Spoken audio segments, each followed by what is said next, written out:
এখানে হাজার হাজার শিক্ষক এখানে শাহবাগে এসেছি।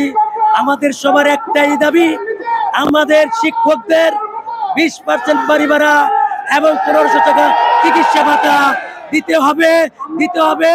এই প্রজ্ঞাপন নিয়ে আমরা এই শাহবাগ থেকে ফিরবো ইনশাল্লাহ। আমরা স্বাধীনতার 53 সালের পর থেকে আজও পর্যন্ত শিক্ষার উন্নয়ন করছি। আমরা পুলিশ তৈরি করছি, বড় বড় অফিসার তৈরি করছি, বড় বড় দপ্তরে যারা এখন বসে আছেন তারা বুঝবেন না শিক্ষকদের কষ্ট কি। শিক্ষকরা আজকে অনেক সমাজে অবহেলিত। তাই আমি এই উপদেষ্টার কাছে আমার আবেদন, আমাদের সকল শিক্ষকদের আবেদন, 20% বাড়ি ভাড়া দিতে হবে ইনশাআল্লাহ। আজকে যদি প্রজ্ঞাপন না পাই, পরবর্তীতে আমরা রাজপথ ছাড়বো না, আমরা বাড়ি ফিরবো না। আমরা এক দাবি চাই, জাতীয়করণ। আজকের মধ্যে প্রজ্ঞাপন চাই। যদি প্রজ্ঞাপন নয়, আমাদের স্বল্প চাওয়া ছিল, 45% দেওয়া ছিল, সেখানে আমাদেরকে 20% চাইছি। আমরা স্বল্প চাওয়ার মধ্যে যদি আমরা আজকে প্রজ্ঞাপন না পাই, আমরা রাজপথ ছাড়বো না। আমরা জাতীয়করণের দাবি করব, এক দাবিতে থাকবো। এবং আমাদের শিক্ষার্থীরা যোগ দিচ্ছে এই মুহূর্তে। জগন্নাথ ভার্সিটি পোলাপান আমাদের সাথে যোগ দিচ্ছে। আমরা দুর্বল না। শিক্ষা গুরুর কথা ভুলে যায়, তাদের আদি পুরুষের কথা ভুলে যায়। তারা আমাদের কথা ভাবে না, শিক্ষকদের কথা ভাবে না। তারা বড় হয় নিজেদের আখের গুছায়, কিন্তু নিজেরা কলা গাছ ফুলে তাল গাছ হয়, তাল গাছ ফুলে আরো বড় হয়, কিন্তু শিক্ষকদের কপালের পরিবর্তন করতে পারে না। সেই শিক্ষকই থাকে মাত্র 1000 টাকা বাড়ি ভাড়া পায়। 1000 টাকার বাইরে বাথরুমও পাওয়া যায় না। এই বাংলাদেশের প্রেক্ষাপটে 500 টাকায় কারো চিকিৎসা হয় না। আপনারা যদি আমাদের দায়ভার নিতে চান, আমাদের চিকিৎসা করান, আমরা ভাতা চাই না। আমাদের চিকিৎসা করান, আমরা বাড়ি ভাড়া চাই না। আমাদেরকে আপনারা বাড়িতে রাখেন। আমরা জাতি গড়তে চাই, উন্নত জাতি গড়তে চাই, যাতে করে আমাদের আগামীর প্রজন্ম উন্নত বিশ্বের সাথে তাল মিলিয়ে, প্রযুক্তি বিশ্বের সাথে তাল মিলিয়ে তারা চলতে পারে, মাথা উঁচু করে বীর দর্পে উচ্চ আসনে বিশ্ব নেতৃত্ব দিতে পারে। আমরা সেই প্রজন্ম তৈরি করতে চাই। কিন্তু যারা আমরা তৈরি করব, আমাদের তো ভাই দেওয়ালে পিঠ ঠেকেছে, আমাদের পিঠ এখন এই ঢাকার শাহবাগ চত্বরে ঠেকেছে। আমরা অসহায়, পরিশ্রান্ত, ক্লান্ত। আমরা বাঁচতে চাই, আমরা আমাদের অধিকার আদায় করতে চাই। জানেন যে আমাদের 3টা দাবি, আমি সেই দাবি নিয়ে বলতে চাই না। আমি যেটা বলতে চাই যে গতকাল সারাদিন আমাদের সাথে তালবাহানা করছে, মিথ্যাচার করছে। রাতে আজিজি স্যারের নেতৃত্বে আজিজি স্যার ঘোষণা করছে আজকে শাহবাগ ব্লক করা হবে। আমরা এসেছি, আজকের মধ্যে আমাদের দাবি মেনে নেওয়া হলে আমরা এক দফা জাতীয়করণ আন্দোলনে যাব। এবং এই শিক্ষা উপদেষ্টা এসি রুমে বসে থাকবে আর আমার শিক্ষকরা আমরা রাজপথে থাকবো। এই শিক্ষা উপদেষ্টাকে আমরা চাই না। আমরা আমাদের ছাত্রদের রক্তের উপর দাঁড়িয়ে এই সরকার প্রতিষ্ঠিত হয়েছে। কাজেই আমরা যেহেতু রাজপথে নেমেছি, আমাদের দাবি আদায় করে ছাড়বো ইনশাআল্লাহ। কারা দায়ী বা কারা বৈষম্য করছে, আমরা ওটার মধ্যে আমরা যেতে চাই না। আমরা যেতে চাই সরাসরি যে কে করলো, কি করলো না করলো সেটা না। নতুন রাষ্ট্র, নতুন সরকার। কারণ বৈষম্য বললেই আমরা পিছনে চলে যাব, ওটা আমরা বাদ দিয়ে দিব। আমরা বৈষম্যতে যাব না। আমরা বলবো যে আমাদের আজকের দাবি নতুন রাষ্ট্র, নতুন সরকার। হয়তো বুঝতে পারছে না যে আমরা কতটা কঠোর হতে পারি, এখন বুঝবে।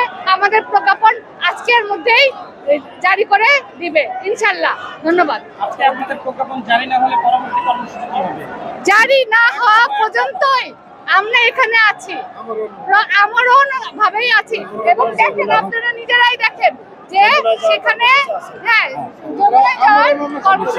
কর্মসূচি কিন্তু আমাদের আছে।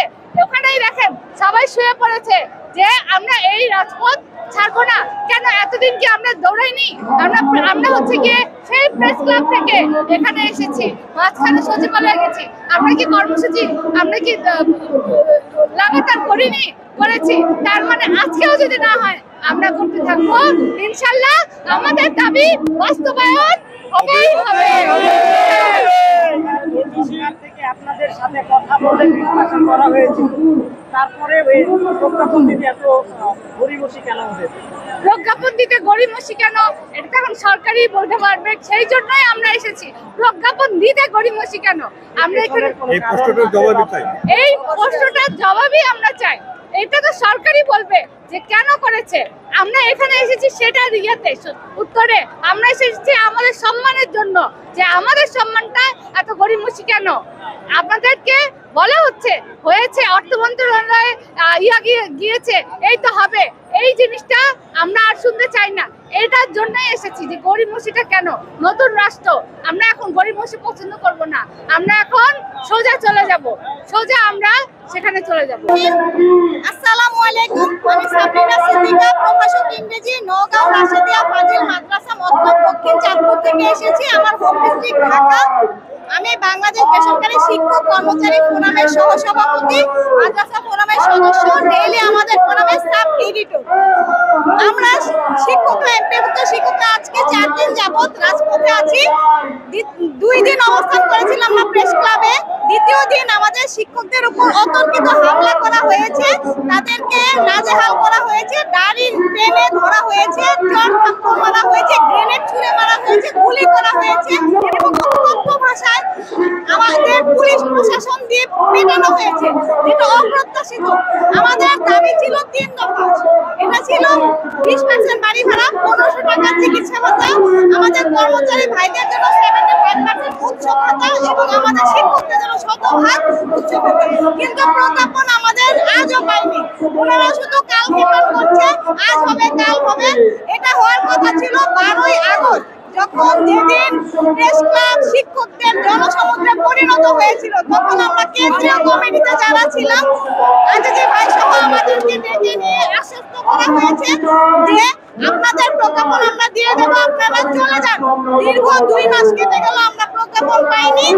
তারপর আমরা উপহাস পেলাম, ভিক্ষা পেলাম। 5ই অক্টোবর ছিল বিশ্ব শিক্ষক দিবস।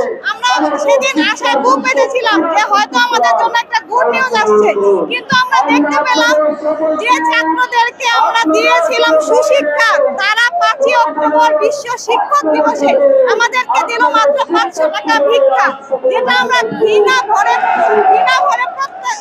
প্রত্যাখ্যান করেছি। আমরা চাই আমাদের সুনির্দিষ্ট প্রজ্ঞাপন, আমাদের 3 দফা দাবি। 4 দিনও আদায় হয়নি। আজকে আমরা এই শাহবাগে অবস্থান করছি এবং আমাদের প্রজ্ঞাপন নিয়ে ঘরে ফিরবো। যদি প্রজ্ঞাপন না দেওয়া হয়